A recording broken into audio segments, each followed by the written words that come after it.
Bismillahirrahmanirrahim. Assalamualaikum warahmatullahi wabarakatuh. Kita hari ini membahas tentang materi habitat dan relung ekologi pada mata kuliah ekologi hewan. Untuk materi ini penting tentunya bagi mahasiswa program studi biologi maupun ilmu terapan lainnya, karena ini pengetahuan dan pemahaman tentang habitat serta relung ekologi bagi terhadap sumber daya alam atau sumber daya hayati perairan atau di daratan akan menjadi informasi penting bagi strategi konservasi sehingga pemanfaatan sumber daya hayati dapat terus berkelanjutan. Habitat dan relung ekologi merupakan hal yang paling fundamental dalam mendukung kehidupan semua sumber daya hayati yang ada di muka bumi.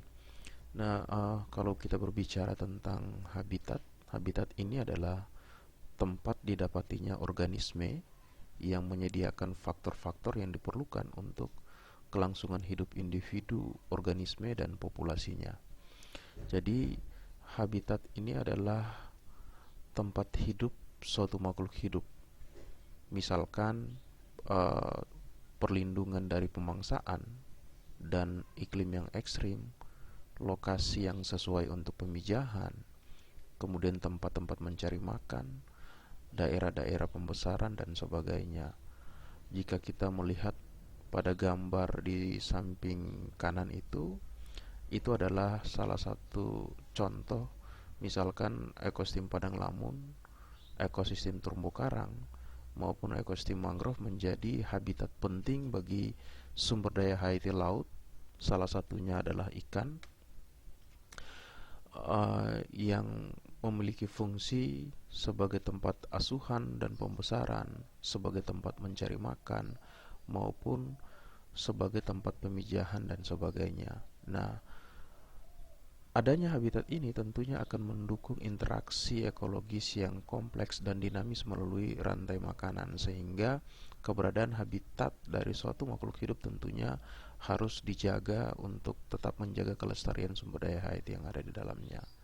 Jadi habitat adalah semua aspek dari suatu wilayah yang ditinggali oleh suatu organisme, baik yang berupa faktor biotik maupun faktor abiotik.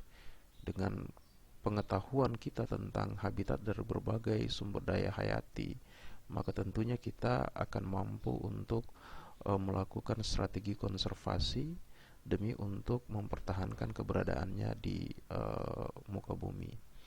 Sementara kalau kita berbicara tentang relung ekologi ini meliputi semua faktor yang diperlukan oleh suatu spesies untuk dapat bertahan hidup dengan baik dan kemudian mampu bereproduksi agar mampu menghasilkan keturunan sehingga populasinya tetap dapat berlanjut kehidupannya. Relung ekologi ini dapat berupa makanan, kondisi abiotik meliputi berbagai faktor-faktor lingkungan yang mendukung eksistensi suatu organisme, dan juga perilakunya terhadap lingkungan di mana dia hidup. Relung ekologi ini tidak hanya menyangkut ruang fisik yang ditempati oleh organisme, namun juga termasuk peranan fungsionalnya, misalkan pada posisi trofik maupun posisinya pada gradien parameter lingkungan seperti suhu, salinitas, pH, dan lain yang terkait dengan keberadaannya di suatu wilayah. Misalkan pada gambar di samping kanan terlihat bahwa ada 5 spesies ikan yang memiliki sebaran spasial berdasarkan distribusi suhu yang berbeda sehingga mempengaruhi distribusi spasialnya berdasarkan kedalaman. Jika dilihat ada spesies yang tersebar luas dengan kisaran suhu atau suhu yang sangat luas atau yang disebut juga dengan eurithermal seperti spesies yellowfin tuna, sehingga melihat sebarannya berdasarkan distribusi kedalaman sangat luas mulai dari suhu yang rendah sampai dengan suhu yang tinggi. Namun ada juga beberapa spesies yang memiliki sebaran spasial berdasarkan kedalaman yang rendah, tidak terlalu luas karena terkait dengan kemampuannya untuk hidup pada kisaran suhu yang sempit yang dikenal dengan stenothermal. Ini bisa dilihat pada beberapa spesies seperti shark dan spesies lainnya, mahi-mahi misalkan, di mana dia hidup pada kondisi suhu yang stenothermal, yaitu pada suhu yang relatif tinggi. Begitu juga untuk ikan big eye tuna maupun ikan opah juga kategori stenothermal, di mana keberadaannya sangat sempit pada beberapa kisaran suhu yang sempit. Namun jika dilihat antara ikan mahi-mahi dan ikan hiu atau shark juga ternyata memiliki relung suhu yang berbeda, di mana shark memiliki kisaran suhu yang agak lebih luas dibandingkan dengan mahi-mahi. Begitu juga antara ikan opa dengan big eye tuna tentunya memiliki relung suhu yang juga berbeda. Nah, perbedaan-perbedaan ini tentunya akan mempengaruhi distribusi spasialnya, sehingga yellowfin tuna yang mampu hidup pada kisaran suhu yang lebih luas tentunya dia akan ditemukan terdistribusi pada berbagai kedalaman. Ini adalah salah satu contoh dari relung ekologi yang kaitannya dengan relung parameter lingkungan, yaitu suhu. Nah, salinitas, pH, kemudian oksigen terlarut juga akan memberikan kondisi yang kurang lebih seperti ini. Ada ikan-ikan atau biota laut lainnya misalkan sebarannya sangat terbatas karena ketidakmampuannya untuk mentolerir parameter lingkungan yang luas. Sementara ada juga ikan-ikan yang kemudian tersebar sangat luas atau bisa ditemukan di mana-mana karena memang kemampuannya untuk mentolerir parameter lingkungan yang cukup luas, baik itu berupa suhu, salinitas, pH, oksigen terlarut, dan sebagainya.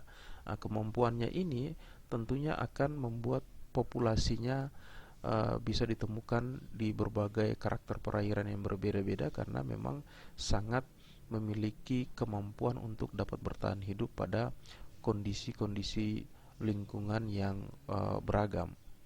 Nah, dari informasi ini tentunya kita akan dapat mengetahui bagaimana suatu spesies untuk mampu bertahan hidup pada suatu habitat dan bagaimana dia memainkan peranannya dalam suatu komunitas biologis, sehingga kita mampu untuk mengidentifikasi, bukan sekedar mengidentifikasi habitatnya, tapi juga bagaimana mengidentifikasi relung ekologinya. Dengan mengidentifikasi relung ekologi, maka kita tentunya bisa memiliki strategi pemanfaatan dan strategi pengolahan yang lebih baik, termasuk di dalamnya adalah bagaimana kita mengembangkan strategi konservasi untuk bisa melindungi atau mempertahankan populasi dari suatu sumber daya hayati baik di daratan maupun yang ada di perairan untuk kemudian bisa termanfaatkan secara berkelanjutan. Selain parameter lingkungan, tentunya juga bisa terkait dengan makanan. Jika suatu sumber daya ikan misalkan memiliki makanan yang beragam, tentunya dia akan mampu hidup pada habitat yang beragam. Begitu juga jika suatu sumber daya ikan memiliki makanan yang spesifik, maka tentunya dia sifatnya teritorial, dia tidak mampu tersebar luas. Ini yang dimaksud dengan relung ekologi. Kemudian dalam relung ekologi ini ada istilah yang memiliki berbagai arti yang berkaitan dengan tingkah laku suatu spesies dalam kondisi lingkungan tertentu. Misalkan niche menggambarkan bagaimana suatu organisme atau populasi menanggapi distribusi sumber daya dan pesaingnya. Jadi niche mendefinisikan dua hal, yaitu kedudukan atau fungsi suatu organisme atau populasi dalam suatu lingkungan fisik maupun biologis. Lingkungan fisik ini berupa parameter lingkungan, suhu, salinitas, arus, kecerahan, kekeruhan, dan sebagainya. Dan biologis ini lebih terkait dengan makanan atau aktivitas-aktivitas pemangsaan dan sebagainya. Kemudian yang kedua adalah area di dalam habitat yang ditempati oleh suatu organisme. Sehingga relung ekologi adalah posisi organisme dalam suatu habitatnya. Posisi organisme dalam suatu habitatnya bisa dilihat pada gambar di samping kanan, di mana ekosistem padang lamun mampu ditinggali oleh beragam biota laut. Ada penyu, ada dugong, ada ikan, ada teripang, ada kepiting, bulu babi, plankton, dan sebagainya. Nah, semua biota laut yang berbeda ini tentunya memiliki posisi yang berbeda terkait dengan keberadaannya pada struktur trofik yang berbeda. Sehingga dengan keberadaan yang berbeda ini tentunya dia juga memiliki peranan ekologis yang berbeda-beda. Artinya apa? Jika suatu spesies, suatu jenis yang memiliki tingkatan trofik yang berbeda dimanfaatkan secara berlebihan, maka tentunya akan mempengaruhi struktur komunitas atau struktur biotik yang ada pada suatu ekosistem, misalkan pada ekosistem padang lamun. Sehingga dengan mengetahui peranan masing-masing berdasarkan relung ekologi untuk struktur trofik dari jenis yang berbeda-beda, tentunya kita akan mampu mengidentifikasi dan kemudian mampu melakukan strategi konservasi, bukan saja konservasi terhadap suatu sumber daya ikan misalkan, tapi bagaimana kita melakukan konservasi terhadap habitatnya. Karena di dalam habitatnya itu ada interaksi antara suatu sumber daya ikan dengan lingkungannya, termasuk dengan sumber daya ikan yang lainnya atau dengan biota laut lainnya. Inilah mengapa betapa pentingnya kita bisa memahami tentang suatu habitat, karakteristiknya, dan bagaimana memahami suatu relung ekologi dari suatu sumber daya alam, sehingga kita mampu untuk melakukan pengelolaan dengan baik karena benar-benar kita sudah mengetahui bagaimana tempat hidupnya dan bagaimana profesinya atau bagaimana posisinya pada relung ekologi yang ada pada habitat tersebut. Nah, menurut Hershey, relung ekologi dapat menganalisis masing-masing dari semua interaksi yang ada pada suatu habitat yang dapat meliputi trofik atau relung makanan. Ini adalah hubungan makanan seperti spesies yang disukai dan ketersediaan spesies tersebut. Kemudian relung spasial ini terkait dengan faktor iklim, kemudian faktor kimia maupun faktor geografis serta kebutuhan spesies untuk dapat bertahan hidup. Dan relung perilaku ini adalah cara spesies untuk berinteraksi dengan spesies yang lainnya, seperti mencari makan maupun produktivitas aktivitas di antara yang lain. Nah, kalau kita lihat dari gambar sebelah kanan, itu adalah rantai makanan yang sederhana dari estuari, di mana masing-masing organisme atau biota laut dia tentunya memiliki posisi yang berbeda-beda.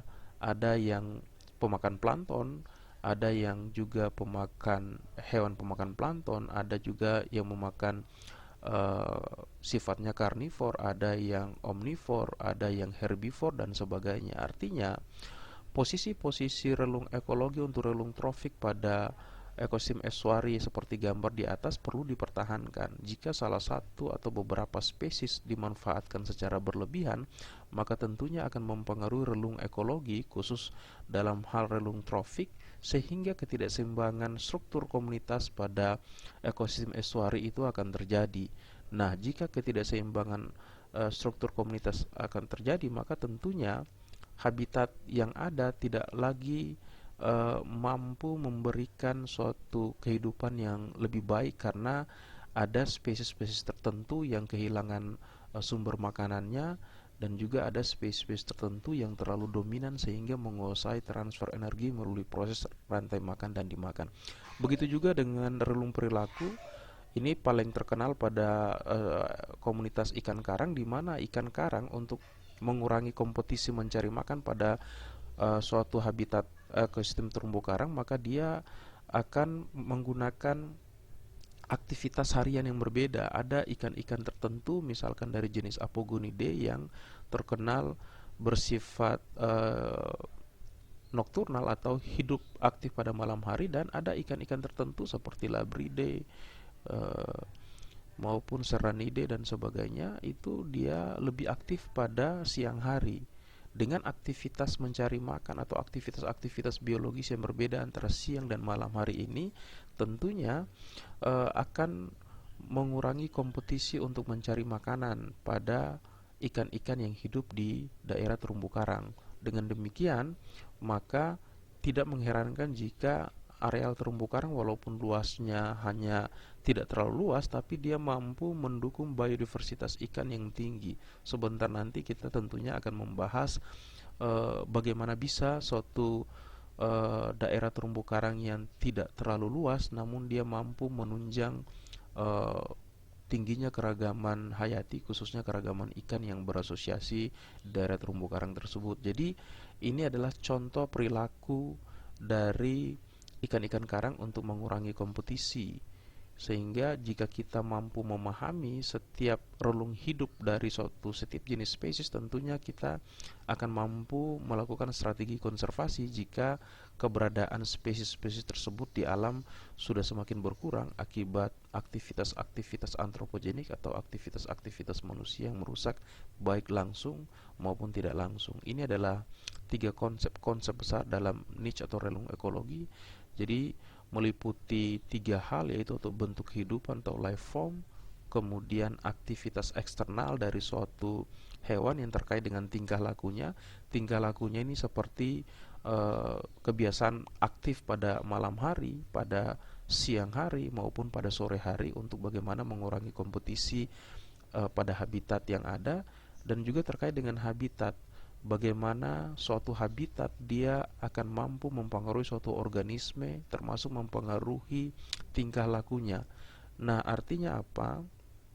Kehidupan suatu organisme akan sangat tergantung kepada habitat, dan habitat yang ada juga akan mempengaruhi organisme, di mana parameter-parameter lingkungan akan saling berinteraksi sehingga mempengaruhi eksistensi dari suatu uh, makhluk hidup atau suatu hewan yang hidup di dalamnya. Nah, ini adalah konsep relung ekologi yang memang perlu difahami, bahwa 3 hal ini sangat mendukung eksistensi dari suatu organisme atau suatu hewan. Ini adalah contoh niche atau relung ekologi. Kalau gambar sebelah kiri memperlihatkan hubungan uh, trophic niche dan posisi setiap jenis ikan pada ekosistem terumbu karang. Nah, ikan-ikan pada ekosistem terumbu karang itu memiliki kebiasaan feeding habit yang berbeda-beda. Ada yang sifatnya pemakan algae atau herbivore, ada yang sifatnya pemakan plankton, ada yang sifatnya memakan hewan bentos, ada yang karnivor, ada yang herbivore, ada yang omnivore, ada yang lebih spesifik lagi, ada yang koralivor atau pemakan polip-polip karang. Nah, dengan posisi yang berbeda-beda ini, tentunya kita bisa lebih memahami betapa pentingnya semua jenis ikan pada posisinya yang berbeda-beda. Misalkan jika hewan-hewan ikan-ikan pemakan uh, hewan bentik atau pemakan alga dia habis, maka tentunya pertumbuhan alga di suatu ekosistem terumbu karang akan semakin meluas dan bisa menutupi terumbu karang. Sehingga keberadaan ikan-ikan ini harus benar-benar dipantau, jangan sampai hilang dari suatu ekosistem terumbu karang. Begitu juga jika hiu sebagai top predator pada ekosistem terumbu karang hilang, maka tentunya dia uh, struktur komunitas ikan pada ekosistem terumbu karang akan berubah, di mana fungsi daripada uh, ikan hiu adalah bagaimana mengontrol populasi dari setiap jenis ikan yang ada pada suatu ekosistem terumbu karang. Jika suatu populasi ikan terlalu besar, maka dia akan mengontrol dengan memangsanya.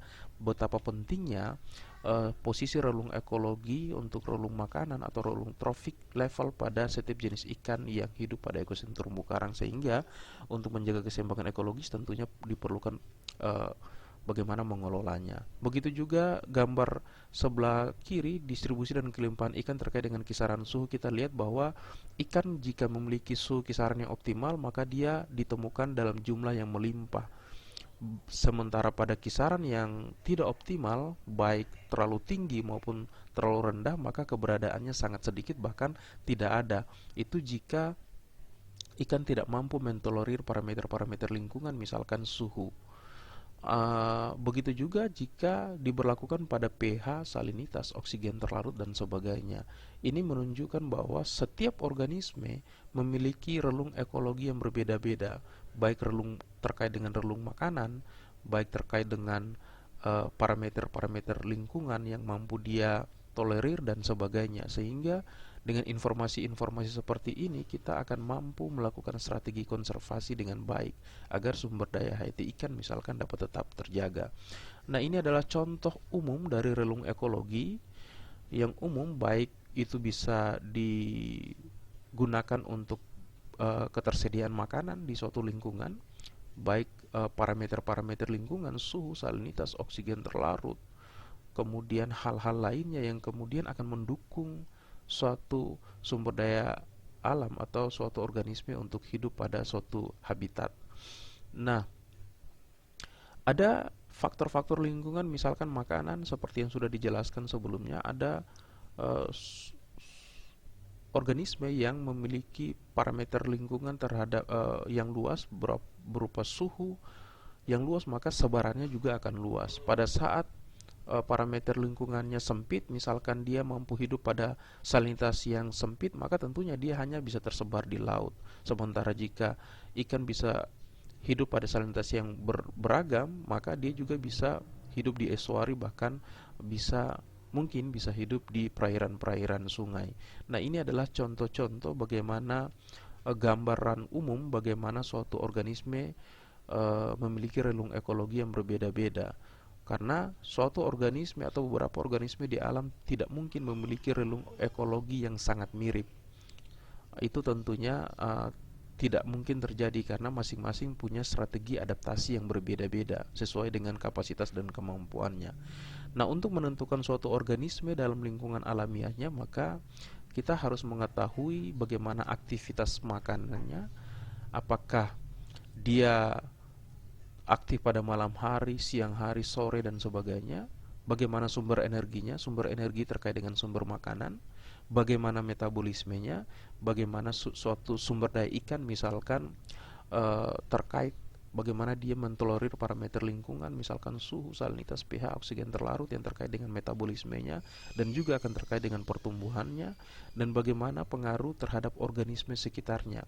Nah, jika suatu sumber daya ikan misalkan berada pada kondisi populasi yang sangat melimpah, maka tentunya dia akan mempengaruhi struktur komunitas atau mempengaruhi ikan-ikan yang lain di dalam suatu struktur komunitas, di mana aktivitas dan aktivitas biologis tentunya akan didominasi oleh ikan-ikan yang sangat dominan. Sementara ikan-ikan yang tidak terlalu dominan tentunya akan terbatas aktivitasnya. Nah, di dalam spesies yang sama, kompetisi akan berkurang apabila siklus hidupnya mempunyai niche yang berbeda. Misalkan ikan kerapu, saat juvenile akan memakan biota bentik, dia tidak terlalu memiliki banyak makanan, dan setelah dewasa dia akan bersifat karnivor atau piscivor, pemakan ikan. Nah, ini adalah strategi di mana untuk mengurangi terjadinya persaingan antar satu spesies. Nah, hal ini menunjukkan bahwa kebiasaan makan atau feeding habits yang berbeda juga akan mempengaruhi niche-nya yang juga berbeda. Nah, makanya tidak ada satu spesies yang atau beberapa spesies yang memiliki relung ekologi yang sama persis. Bahkan di dalam satu spesies saja berdasarkan siklus hidupnya tentunya berbeda relung ekologinya. Nah, alasan pentingnya keragaman jenis ikan di habitat terumbu karang kaitannya dengan niche atau relung ekologi adalah yang pertama, karena adanya tingkat spesialisasi yang tinggi dari setiap spesies ikan, sehingga setiap spesies ikan berupaya beradaptasi untuk mengurangi persaingan, misalkan dengan menspesialisasi cara makan, adanya perbedaan bentuk mulut yang disesuaikan dengan sumber makanan, dan cara menangkap makanan yang tersedia pada ekosistem terumbu karang. Kita bisa lihat pada gambar sebelah kanan di mana masing-masing spesialisasi bentuk mulut yang disesuaikan dengan cara makan dan bagaimana cara menangkap makanan dan cara mencari makanannya. Nah, ini adalah salah satu strategi dari sumber daya hayati ikan yang hidup di daerah terumbu karang untuk bagaimana mengurangi kompetisi. Ada ikan yang sifatnya bentivore, tentunya bentuk mulutnya beda. Ada yang plantivore, ada yang herbivore, ada yang karnivore, bahkan ada yang omnivore, dan juga ada yang koralivore. Nah, spesialisasi bentuk makan ini adalah salah satu strategi mereka untuk bagaimana menghindari persaingan-persaingan yang begitu hebat. Karena di terumbu karang itu sekali lagi, walaupun arealnya sangat sempit, namun dia mampu mendukung biodiversitas ikan yang sangat tinggi. Karena tentunya masing-masing punya spesialisasi yang berbeda-beda sesuai dengan relung ekologinya. Alasan yang kedua kenapa biodiversitas ikan di terumbu karang tinggi adalah karena relung ekologi yang sempit dari setiap jenis ikan, sehingga terumbu karang mampu menampung beragam jenis ikan. Terumbu karang, ikan terumbu karang itu dikenal menyukai tipikal-tipikal karang yang berbeda. Ada yang lebih menyukai hidup pada koloni karang yang tipe datar, dan ada juga ikan-ikan yang lebih menyukai hidup pada tipe terumbu karang yang bercabang. Nah, tentunya tipikal-tipikal terumbu karang itu biasanya berbeda per kedalaman. Setiap kedalaman perairan tentunya ada distribusi terumbu karang dari bentuk pertumbuhan terumbu karang yang berbeda-beda, sehingga suatu terumbu karang dari kedalaman 3 sampai 10 meter tentunya asosiasi ikan juga berbeda-beda.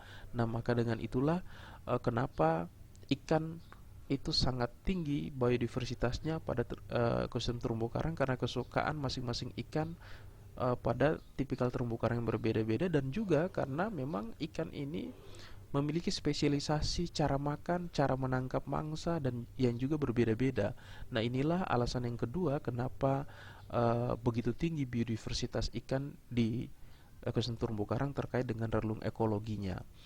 Kemudian alasan yang berikutnya adalah keragaman biota laut yang berasosiasi pada ekosistem terumbu karang itu sangat tinggi, bukan saja ikan tapi juga non ikan, sehingga membentuk jejaring makanan yang sangat kompleks yang sudah saya Bapak jelaskan sebelumnya, bahwa ikan di terumbu karang itu macam-macam feeding habitnya. Ada yang sifatnya omnivore, ada yang plantivore atau pemakan plankton, ada yang piscivore khusus pemakan ikan, ada yang bentivore khusus pemakan hewan-hewan bentik, ada yang koralivore yaitu pemakan polip-polip karang, dan ada yang herbivore, pemakan makroalge, lamun, dan sebagainya.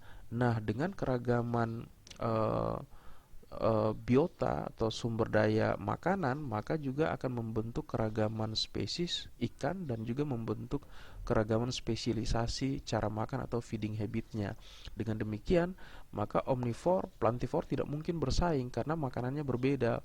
Plantivore dan piscivore juga tidak mungkin bersaing karena memang sumber makanannya berbeda, cara makannya berbeda.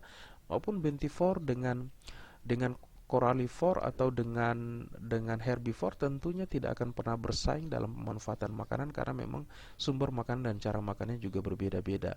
Yang berikutnya adalah kenapa ikan di terumbu karang tinggi? Ya karena ikan sudah dijelaskan sebelumnya bahwa ikan di terumbu karang mampu mengatur penggunaan ruang dengan masa aktif yang berbeda antara siang dan malam hari.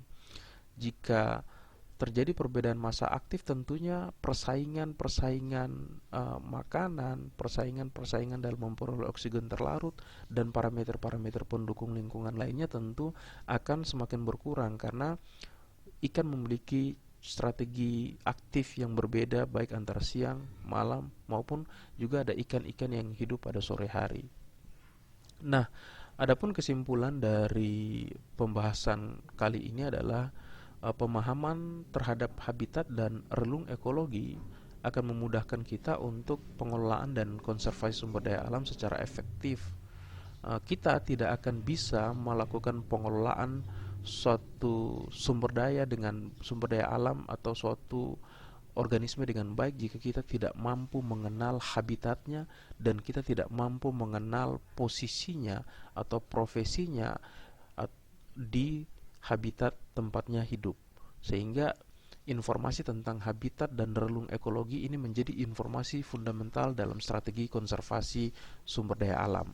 Nah, identifikasi habitat dan relung ekologi suatu spesies dapat menjadi informasi penting untuk menghindari atau meminimalisasi aktivitas-aktivitas antropogenik atau aktivitas manusia yang dapat mengganggu keseimbangan ekologis pada suatu habitat.